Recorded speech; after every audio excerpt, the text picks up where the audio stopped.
Hello, everyone. It's Wednesday, June the 15th, and we've had 8 additional deaths since my last briefing on Monday. We have 7 reconciliation deaths that I need to report as well. It puts us up to 7,016 folks that we've lost in West Virginia. We all know it's a tragedy. It's been tough stuff. The 7,002nd death is a 91-year-old female from Fayette County. The 7,003rd death, an 82-year-old male from Kanawha County. The 7,004th death, an 83-year-old male from Fayette County. The 7,005th death, a 93-year-old male from Harrison County. The 7,006th death, a 74-year-old male from Fayette County. The 7,007th death, a 48-year-old male from Mercer County. The 7,008th death, an 88-year-old female from Ohio County. The 7,009th death, an 85-year-old female from Wyoming County. The 7,010th death, a 60-year-old male from Cabell County. The 7,011th death, a 93-year-old female from Ohio County. The 7,012th death, an 87-year-old female from Ohio County. The 7,013th death, a 70-year-old female from Randolph County. The 7,014th death, a 73-year-old female from Putnam County. The 7,015th death is a 100-year-old male from Berkeley County. God bless him, and thank you for all your wisdom, sir. The 7,016th death, a 57-year-old female from Jefferson County. 7,016 deaths in West Virginia. Active cases in West Virginia right now are 1,855. We have 556 new cases in the last 24 hours. Daily positivity rate at 6.94. Cumulative rate at 8.14. The recovered cases are a little over 515,000. There's 203 hospitalized in West Virginia, 25 in the ICU units and 4 on ventilators. All the map is green and yellow, and I guess that's okay. It'd be better if it'd be all green, but we know we got to live with this. We got to deal with it. I just want to let everyone know, the vaccine for the 5 and under, we're very, very close to getting, the approvals and recommendations on that, and when we get that, we're ready to go. And I think General Hoyer and Dr. Amjad are on, and they'll be maybe giving you more detail about that in just a little bit.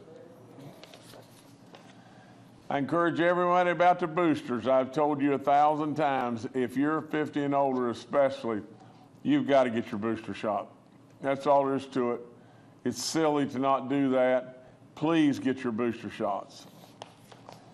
All the stuff, as far as the numbers and everything, continue to eke up. I'd love for them to move faster and everything, but just like General Hoyer said, I think, probably now it's been 3 or 4 weeks ago, but, we went through a 30-day period. We got, I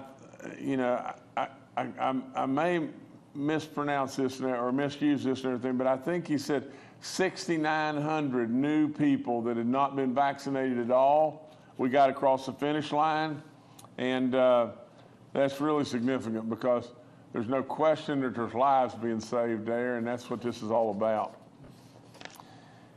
I go back to the vaccine calculator. Dr. Marsh, WVU, General Hoyer, a lot of folks put in a lot of licks to make that available to you. If you'll go online, go through the process, we'll be able to notify you and tell you when your booster shots are due. All the information as far as free testing and anything about COVID is all up on our website. We have 78 outbreaks now in our long-term care facilities, none in the church community, 156 inmate cases, and 34 staff cases. I remind you over and over about the rental assistance program and the homeowner assistance program. There's dollars out there, for renters, for landlords, for homeowners. If you'll just call us and see if we can get you qualified, especially if you're having a tough time, we may very well be able to help. I remind you about giving blood, especially if you've gone through this and you survived this dreaded pandemic and everything. Check with your physician and see if they agree and everything. If they give you their blessing and everything, please consider giving blood.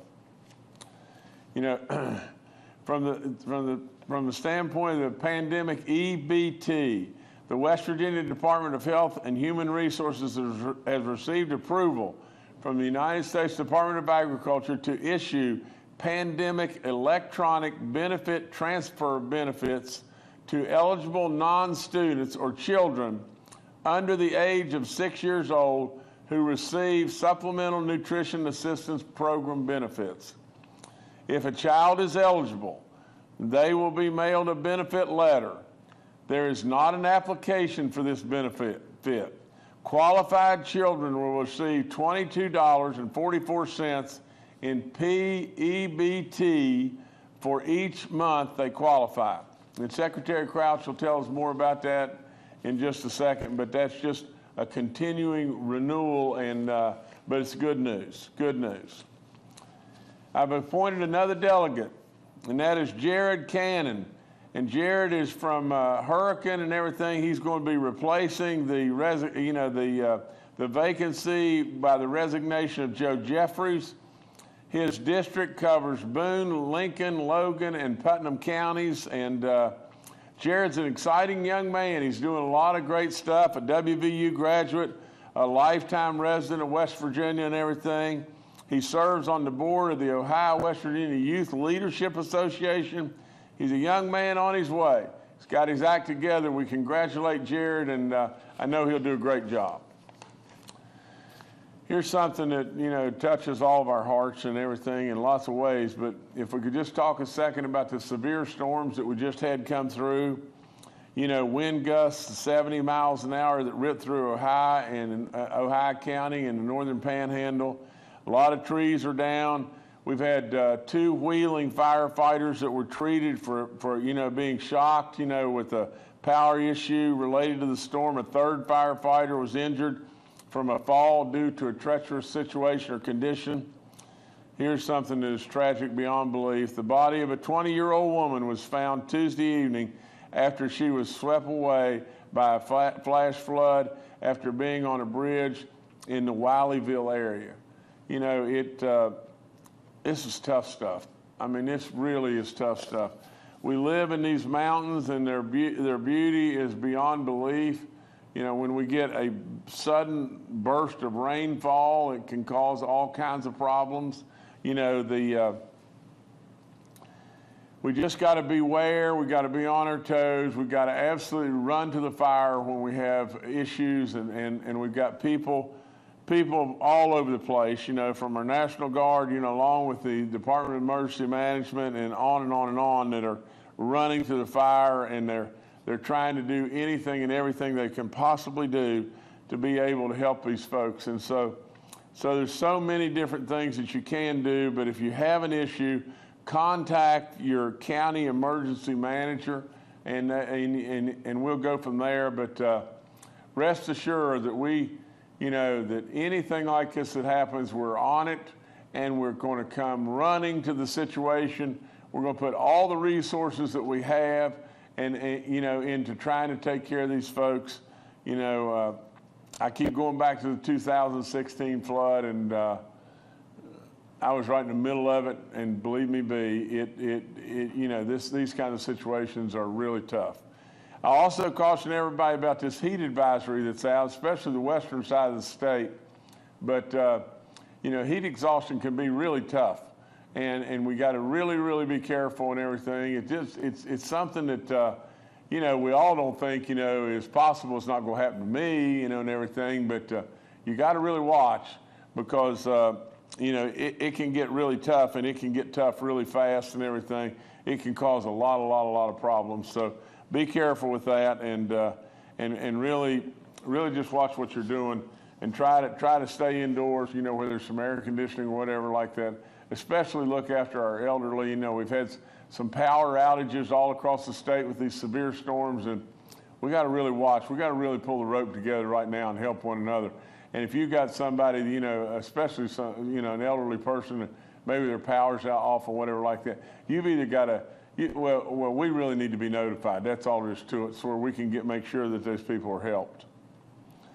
Juneteenth, June 19th is a day which we celebrate as the official ending of slavery in the United States.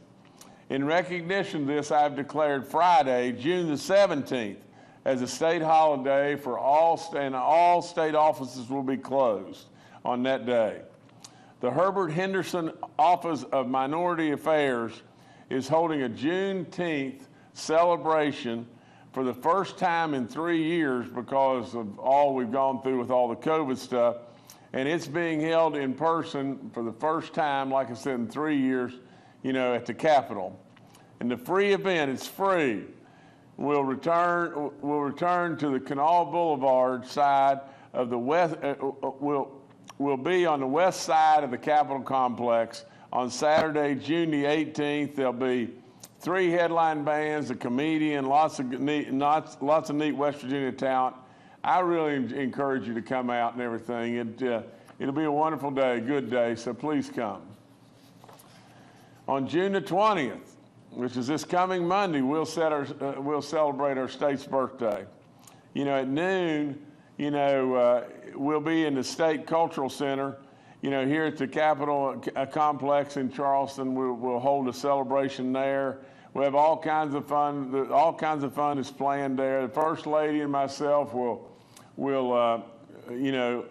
award the prize-winning cake. The First Lady, had a contest, for the best cake in West Virginia, and it'll be the West Virginia's cake. We'll do it every year, and it's gotten a lot of interest and everything.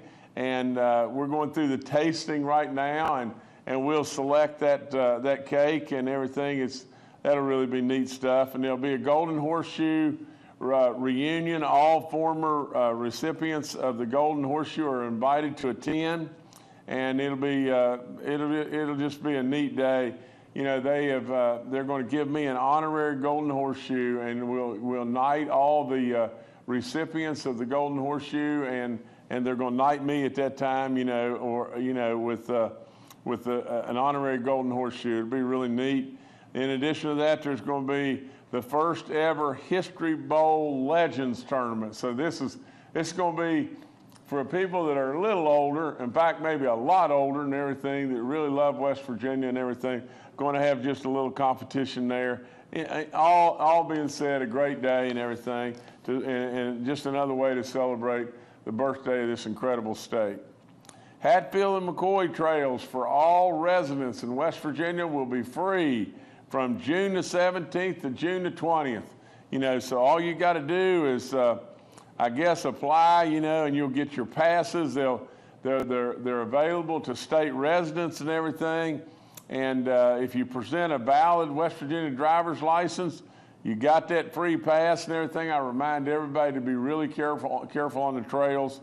There'll be officers on those trails and everything. And so be safe, use your head and everything, and just watch what you're doing. That's all I got right now. Nevertheless, thank you. All right, thank you, Governor. Let's now go to retired Major General Jim Hoyer, the director of our Joint Interagency Task Force. Good afternoon. Just to highlight a couple of updates, our transmission rate, or the RT value, has actually fortunately dropped back below 1, which is a good sign. We've had a decrease in the number of hospitalizations in the last 24 hours. We're now below 200, minimal number of people in ICU with COVID. As the governor pointed out, we continue to have a slow but steady uptake in the number of first doses, as well as first and second booster doses for those over the age of 50. So we are continuing to make progress there. As it relates to vaccines for young people 5 and under, we have been continually preparing for that to occur. Pre-ordering has taken place for the 5 and under age group. We anticipate approximately 17,400 doses arriving in our state between June 20th and June 29th. About 8,600 of those will be Moderna, 8,800 Pfizer.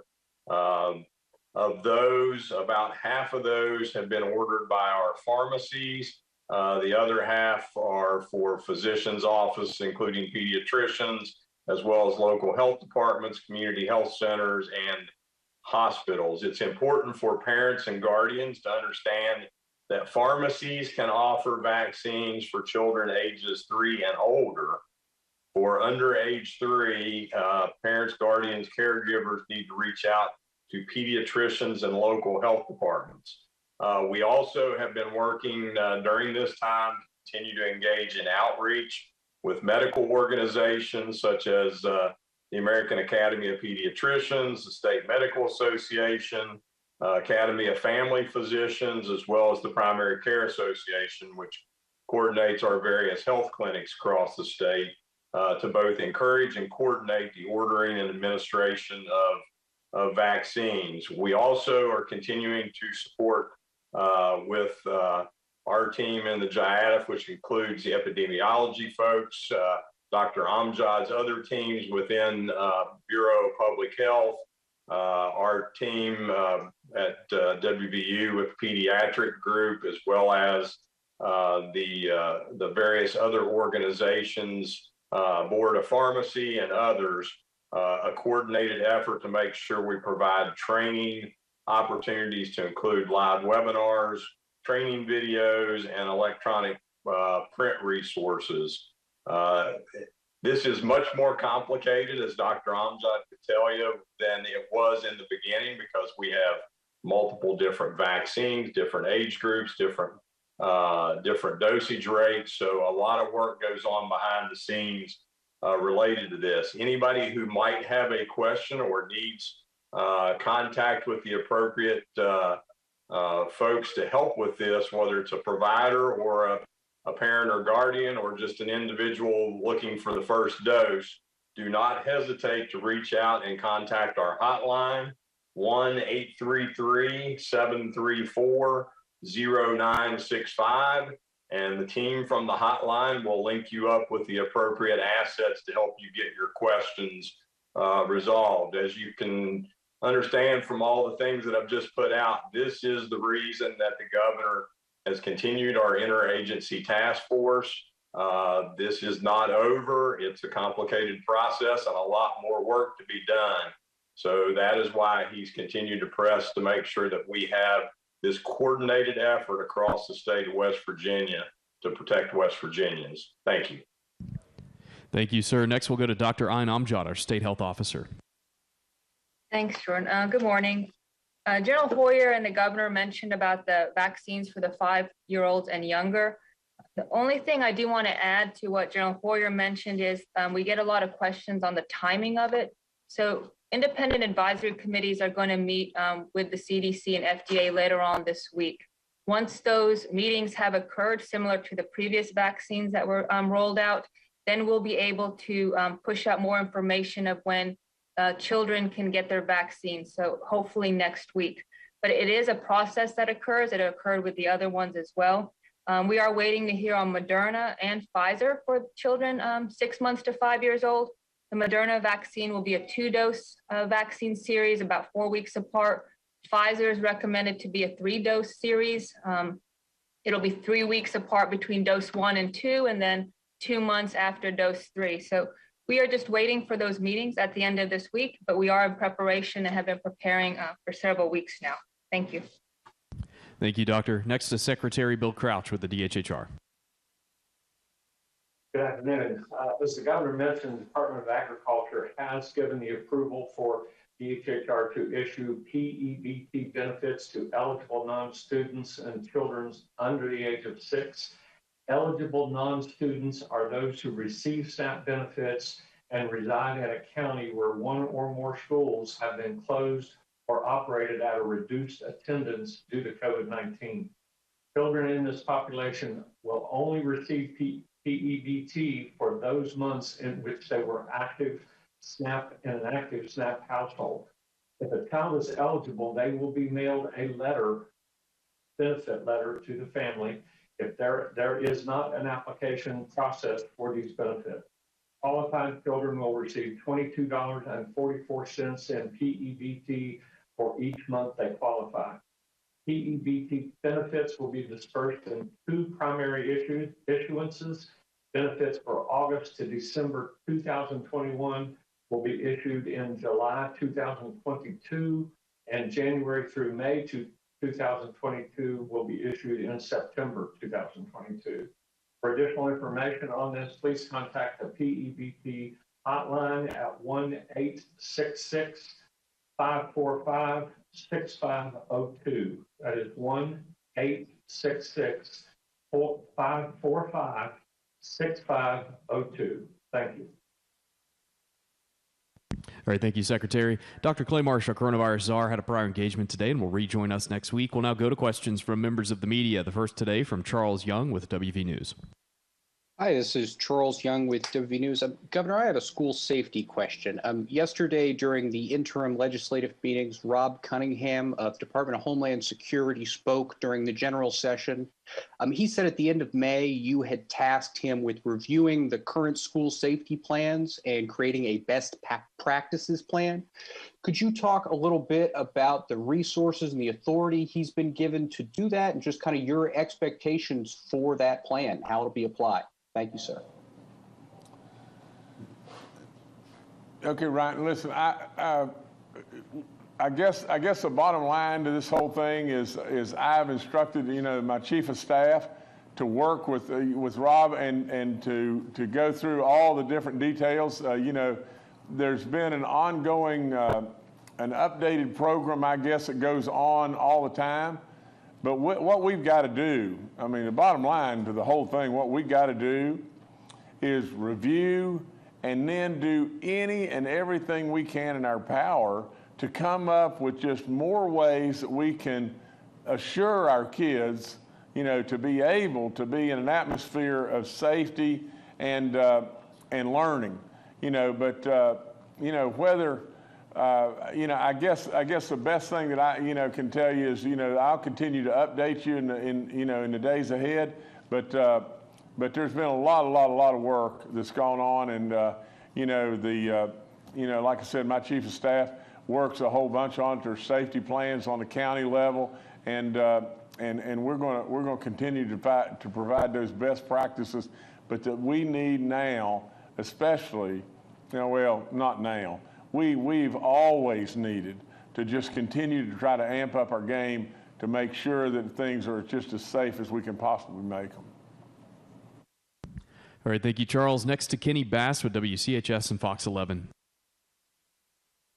Thank you. Actually, I had a question for Dr. Marsh, but he's not here with us, so maybe Dr. Amjad can step in his stead. Dr. Marsh had mentioned that we're moving toward what is going to probably be annual or semi-annual, some type of scheduled vaccines for COVID-19, much like the flu vaccines that we have now that are annually. Have you heard anything about this, any movement in the medical community or from the CDC or from any branch of the government, which gives you an idea about a timetable when that decision might be made and or announced? Thank you. Dr. Amjad, please. Yes, Governor. Kenny, we have not heard anything solid about that timeline. I think Clay's comments, and I would agree with that is our best educated guess of the way things have been moving with the vaccines right now. But as far as getting clear direction from CDC or FDA or any of the drug making companies, there's nothing set in stone. But I think that's a good expectation that might happen, just knowing what we've seen over the last 2 years. Thanks. All right, thanks, Kenny. Next to John Lynch with WTRF. Governor, I know you touched on Ohio County and Wheeling regarding the storm damage, but my question is, with the storm damage that happened on Monday into Tuesday morning, we have homes that are going to be without power until probably the weekend. And with the heat advisory that you touched on as well, we have a lot of people going to cooling shelters. Ohio County actually issued their own state of emergency. Do you plan on issuing one as well for Ohio County so they can get funding and help that they need during this week? I couldn't quite understand the last part of your question. Could you ask that one more time, please? Yeah, I'm sorry. Do you plan on issuing a state of emergency for Ohio County, just like they did yesterday for the county in Ohio County? Well, let me just say this. Anything that's within my power, and I will promise you this to God above, anything that's within my power to be able to help those folks there, I'm going to do.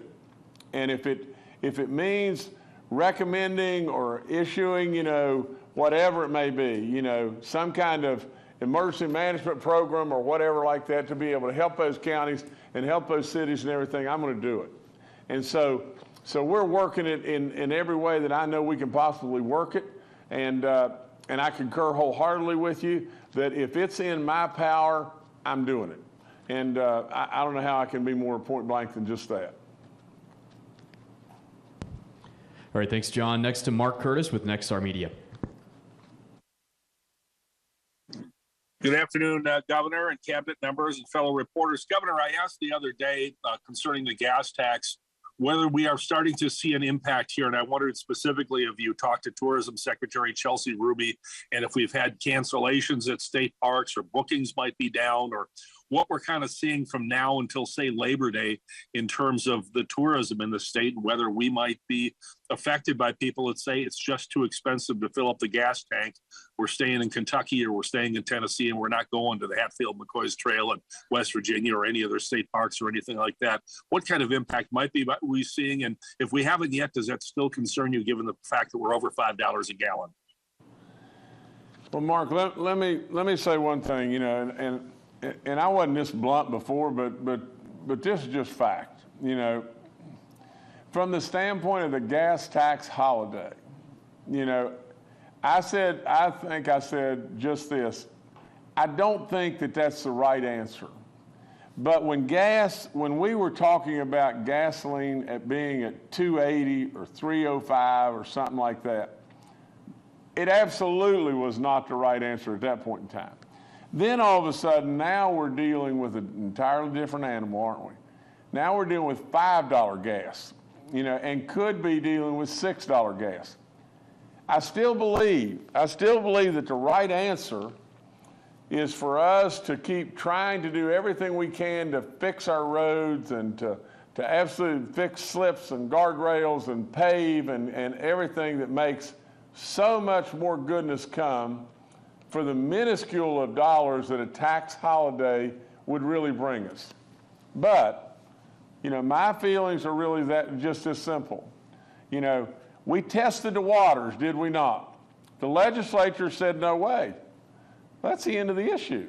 I mean, really and truly, I'm not about to call a special session and waste dollars, that our taxpayers pay all the time, waste dollars in a special session that there's no way. So from my standpoint, I do believe, that, if we had done it, we've got the money to have done it. It probably could have helped some, it's not the solution at all, and at the end of the day, the legislature said, well, we're not doing it no matter what. Well, it's the end of the issue, period. Now, from the standpoint, Mark, of your question, the rest of your question, I think, about how it's affecting our state parks and everything, our state parks are doing great. Our bookings and our numbers are really good. And people are electing in a lot of ways to stay here and utilize the beauty and the wonderfulness of those state parks and everything instead of going off to a beach. And I've never really understood that in a lot of ways either. But nevertheless, people are making selections to stay here. People that are close to West Virginia are coming here, and people far away as well. But all that being said, with the upgrades that we made to the state parks and everything, we have not seen any significant impact so far. All right, thank you, Mark. Governor, I'll turn it back to you.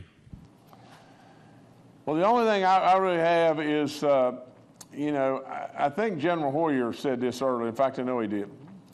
He said that, that I decided and have decided to keep our task force in place. And you're daggum right. And it's absolutely, there's no backing up in any way from my standpoint on that. Just think about what they've got, what we've got right there. General Hoyer, Dr. Marsh, Dr. Amjad, Bill Crouch, Secretary Crouch, and all the people that are right with them, and think of what an insurance policy they are. COVID's not going anywhere, guys. It's not going anywhere at all. And it's still there, and we got to learn to live with it. And we absolutely need that task force right there doing the great work that they do every day. So I thank them. I thank them 1,000 times over and over. You know, so with all that being said, that's all I've got. Just be safe. I really wish you'd get those booster shots. Thank you so much.